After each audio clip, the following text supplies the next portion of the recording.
The voice of sharing. Durian ASEAN.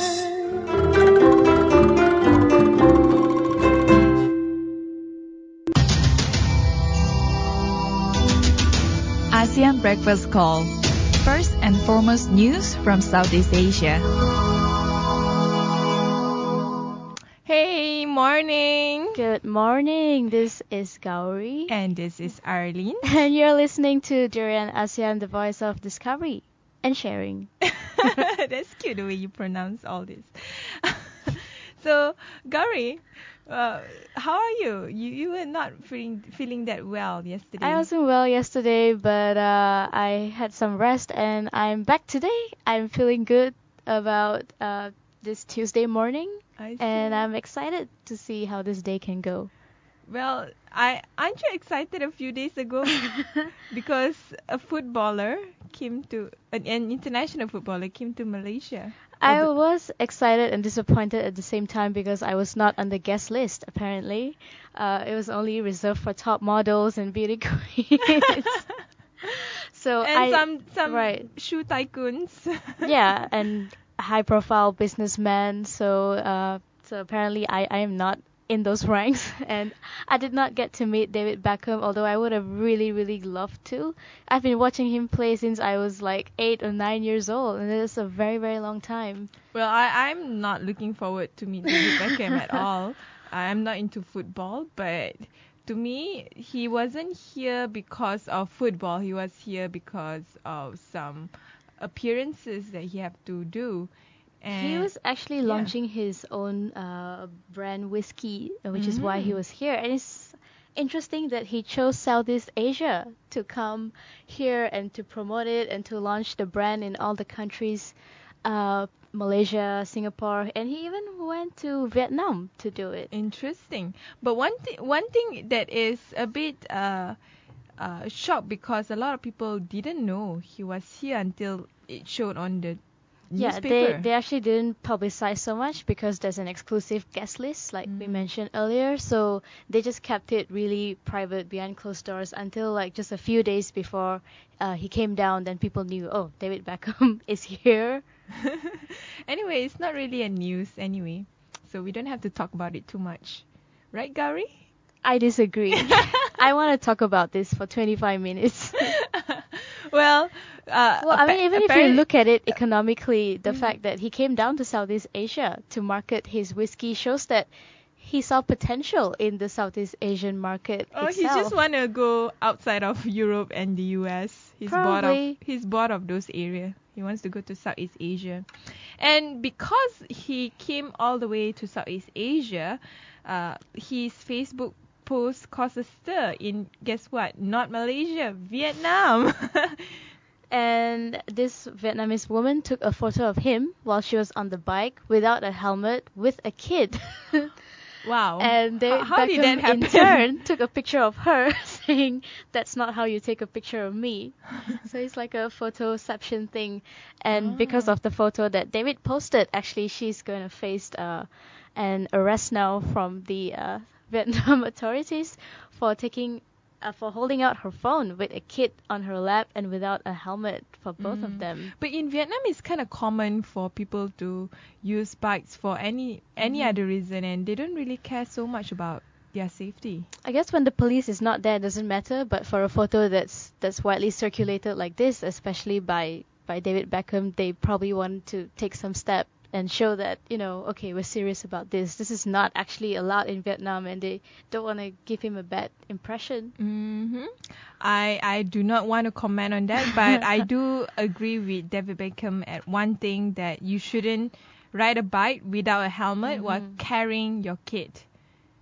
And be taking a photo of someone. Yes. Which is really dangerous. You have a kid, but David Beckham is a lot more important at that point of time. I think for every woman, David Beckham would be important at that point I will of time. completely agree with that.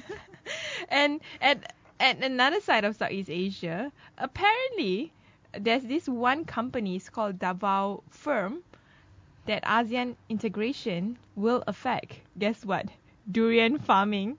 This is a very interesting news. I like the fact that he focused on durian because even in Malaysia, we don't really talk much about durians.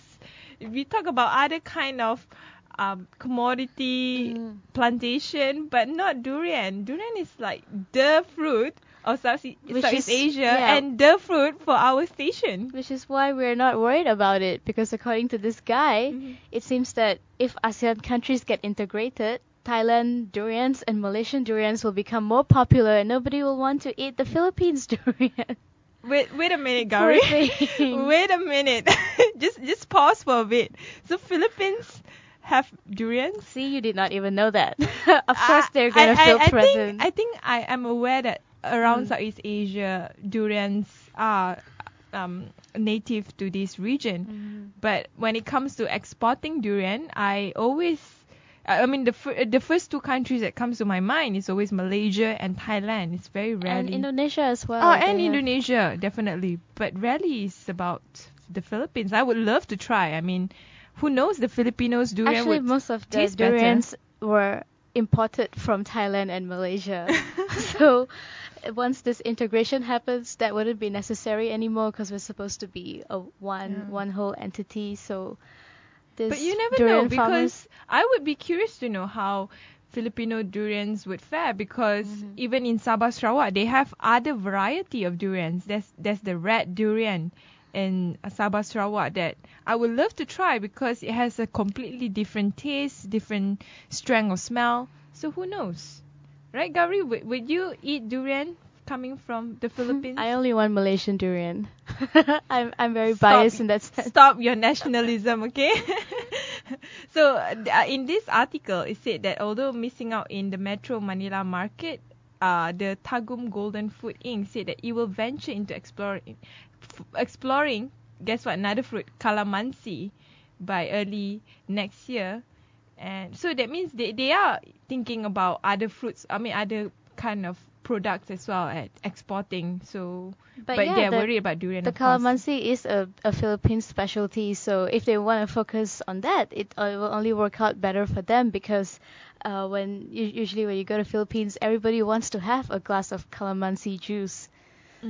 So if it's not durian, they still have calamansi, so that's not too bad for them then. Is calamansi, just to be clear, is calamansi limau nipis in Malay? It is very sour, but unfortunately I do not know what's called in Malay. Yeah, it's something like that, I believe. It's just the more fancy name of pronouncing. But it's not all doom and gloom in Philippines, because according to their President Aquino, he actually has some good news about Philippines. Ooh. So Aquino tells APEC CEOs there's no better time to invest in the Philippines than now. You see, they are working really hard to get foreign direct investment coming in. And this was actually said in his speech at the 2014 Asia Pacific Economic Cooperation, the APEC, Chief Executive Officer Summit. And he relayed how his administration was able to actually bring about economic reforms in the Philippines over the last few years. And he's saying that this makes Philippines very viable for investments. Yeah, this is not a new news, because it was a news from November 10, which was 10 days ago. But the reason why we are bringing this up, because the Philippines are really working hard at getting foreigners, especially the APEC meeting is one of the key meeting this year, to get people to get interested with the Filipinos. And it seems that the president also cited that their GDP has increased over the last 4 years, and especially from 2006 to 2009, that's when they had their highest growth. And he is actually going to be president until 2016. And he is really planning to reform Philippines and to especially to make it better economically, and he's trying to bring in a lot of investors into Philippines. And he's also trying to put the structure in place. President Aquino said that the annual infrastructure allocation has more than doubled over the past 3 years under his watch, from peso to 200.3 billion in 2011 to peso 404.3 billion in 2014. He said that the intention is for it to reach at least 5% of the country's GDP by 2016. So it shows that he's really serious at creating this infrastructure, this put up framework of a city of a Filipino nation that can accommodate the market, especially the single market of Southeast Asia. So I would say go durian and go FDI. And he's also trying to run for a second elections, if I'm not mistaken, because his term ends in 2016, and the people are pretty positive about him getting re-elected as the president again. So hopefully things will go upwards from there for Philippines. So the next country, which is not the Philippines, is Thailand. So Thailand's refugee said that please tell the world that we exist. So there is such thing as Thailand refugee. I didn't know about it. Exactly. Not only us, most people all around the world are not aware about the refugees in Thailand, who are mostly from Pakistan actually, and most of them left the country because of the spread of terrorism in Pakistan, or insecurity, difficult living conditions, religious minorities have started abandoning Pakistan. Oh, so they have mainly Pakistani refugees. That's even interesting because I would expect more from the Myanmar refugee. Because Cambodia. Apparently it's very easy to get to Thailand from Pakistan. It's only one straight flight that doesn't cost so much. So the first choice for these Pakistani Christians who want to leave the country, they choose Thailand.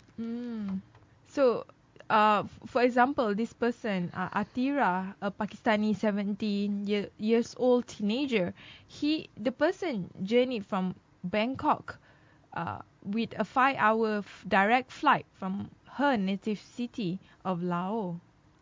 So that's kind of sad, like young kids, 17 years old, including 2 sisters, aged 13 and 7 years old, and a few other young kids. So they are making Thailand as their motherland now. And they have no right to work, no access to school or hospital, and of course they face the constant risk of being arrested no matter where they go. They can't get a job. They have to live in constant fear. And what's sad is because they are actually asylum seekers, and definitely Thailand would not be the best place to be an asylum seekers. But first world countries like Australia, which is supposed to be long viewed as a regional model for its compassionate embrace and absorption of refugee, they're just simply slamming the door. I mean, they don't care anymore about the coming of refugee. Like recently we talk about how they shoo away some of the boat people. They don't really they want to clean their hands. They want to direct some of their refugees to other third world countries that have really bad human rights track records. One of it was Malaysia at one point. So it's really sad that nobody cares about these refugees. And we are talking about ASEAN integration. We are talking about the inclusion of Asia Pacific countries like Australia, New Zealand and all that. But we are not really walking the talk. And even when it comes to the Pakistan government itself, what are they actually doing to address this issue? Or are they even aware that, a lot of Pakistanis have actually fled to a lot of Southeast Asian countries or even other Asian countries, especially in Thailand? It has the largest number of these Pakistani refugees. And most of them are just kids who fled the country. I don't even know how they got the money to get the flight and how they got through customs and immigration. And they are just living in fear in a place that they don't even know because it's just not safe to be in their country. They are not safe. They will be risked to work in really high risk industry.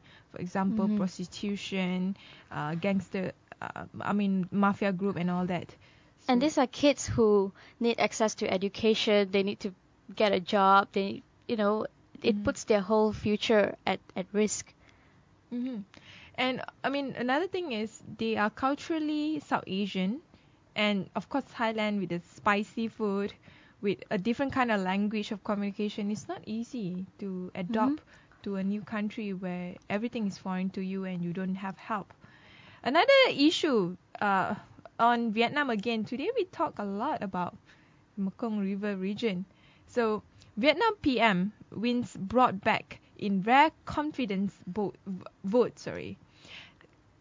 And it seems like Vietnam is definitely moving to a side of, they are definitely moving to a positive side of their political development. So Vietnam Prime Minister Nguyen Nhan Thanh Dung sailed through a parliamentary confidence motion on Saturday, few days ago, boosting his clout within the ruling Communist Party just over a year ahead of a shake-up of country's top leadership.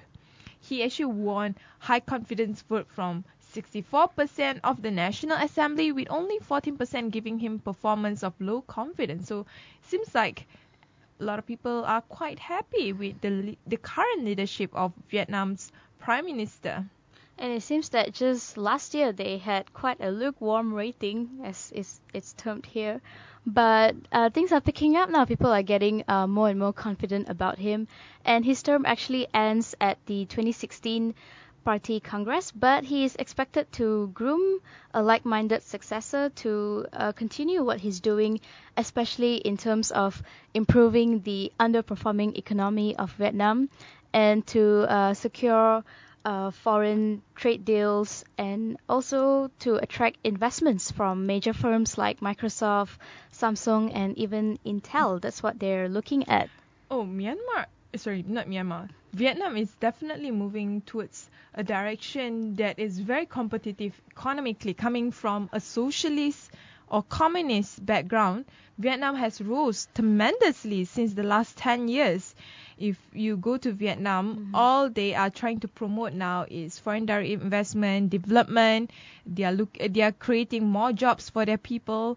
They are definitely moving towards the right direction, but at the same time, they need to be very careful at what kind of development they want to adopt, because they don't want to overdevelop to the extent that they don't really focus on the human development side of its people. And you know who will also agree with your point? David Beckham. Because he was there many years ago, and when he came back, he said he really did see a lot of improvements in Vietnam in terms of infrastructure, of how the country is being run. So with all this reform, Dong is actually expecting the reforms. Dong's party. Short form, okay. I don't want to say the whole name, so Dong. I'm thinking something else. Gowri, continue. He's actually trying to fare better this year, and he's going to push for all the reforms, especially the economy, which is bogged down by very bad debt. And he's going to start restructuring and also go for partial privatization of the inefficient state sector. So they are moving from a centralized system, which is kind of synonym with the communist system when it comes to key heavy industry, to privatizing it altogether. That's a very bold and 180 degrees move about on its own developmental economy. Another area that is also gaining traction is Myanmar. Of course, recently Myanmar hosted the ASEAN Summit 2014, and they passed the baton to Malaysia, definitely. But they also have their own issues on their own backyard that a lot of people are not talking about. Of course, earlier this week we were talking mainly on the issue related to the Rohingya. But in reality, when it comes to Myanmar's issues, it actually has quite a vibrant student movement. It is igniting new calls for reforms in other areas as well. And this time is a protest against education law. And you would think that when it comes to student of Myanmar, they would be more docile, but that's not the case anymore. In fact, Myanmar students are marching through Yangon in the third day.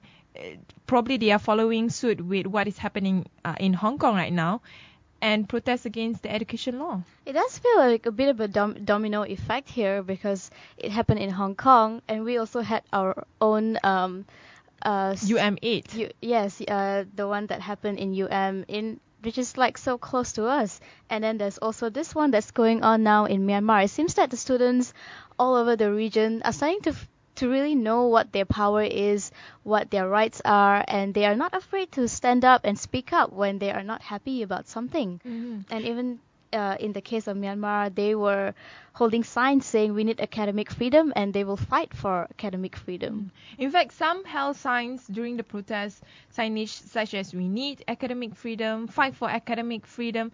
So that's the main theme of what the whole protest is all about. So what is it about this education law that is really trying to that has made the students really agitated? It seems that the government is trying to establish a National Education Commission, they call it the NEC, and that will control the entire country's education sector, make policies for it, and determine its budget. And this was explained by the chairman of the student union from the university, and they are not happy about this because they want a more decentralized higher education where the schools have more authority than the government itself.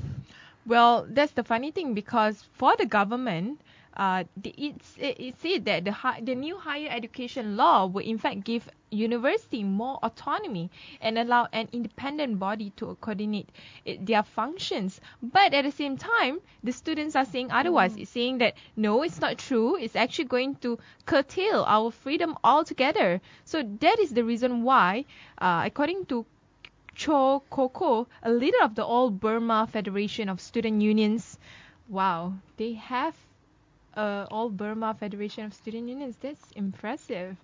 They are also the protest organizers, saying that students are protesting against the national education law because it doesn't really at all represent the interests of the people and also the students. It's always tricky when the government steps in, especially in terms of education. We saw for ourselves what happened here when the government intervened into university matters. Things didn't turn out too well. Even attending a talk in caused a lot of students to be charged, and they were facing arrest, and a lot of things had to be done about that. So they are probably trying to avoid all that by saying, please give university more power than the government itself. Mm-hmm. Gowri, do you know Myanmar has one of the best university systems in Southeast Asia? I did not know that. Surprise, surprise. And I thought it was Singapore. Damn. So students, anyway, because of the 5 decades rule of the military, the university system has went from the top in Southeast Asia to one of the bottoms in Southeast Asia. And now they are rising up. And one student at the head of the demonstration carried a monk's arm bowl turned upside down over his head, a Burmese symbol of protest borrowed from Buddhist monks who marched through Yangon in 2007, which was the Saffron March, if I'm not mistaken, holding overturned arms bowls to symbolize their break with the government. And as we all know, U.S. President Barack Obama also had the opportunity at Yangon University to meet with young Southeast Asian leaders, which is a very good thing. And also, this protest started last Friday, and they are still going strong. They are not giving up. Moving on. All the best for them. All the best. We want to hear more about your issues, and hopefully students from Southeast Asia can talk more about academic freedoms and freedom of universities to decide its own fate rather than the authorities to decide for them. Lastly, this is the last news, also related to education. Did you know, Gowri, there's a call for an ASEAN university? It's time to think about it. Yes, I came across actually with the ASEAN Economic Community that is going to be set up and become operational in December 2015. a lot of people have actually resorted to discussing about coming up with an ASEAN university where students go there and study all about this region, whether it's politically, economically, socially, culturally. It just covers everything to do with Southeast Asia. But it's just an idea. So it is still an idea. So It's the idea is nothing- great, but just looking forward to the implementation. That's all for our news today. Yes, don't forget to like our Facebook page, follow us on Twitter, and subscribe to our YouTube channel. And of course, you can always listen to us at the website www.durianasian.com or download the TuneIn app at your app stores and listen to and search for Durian ASEAN and listen to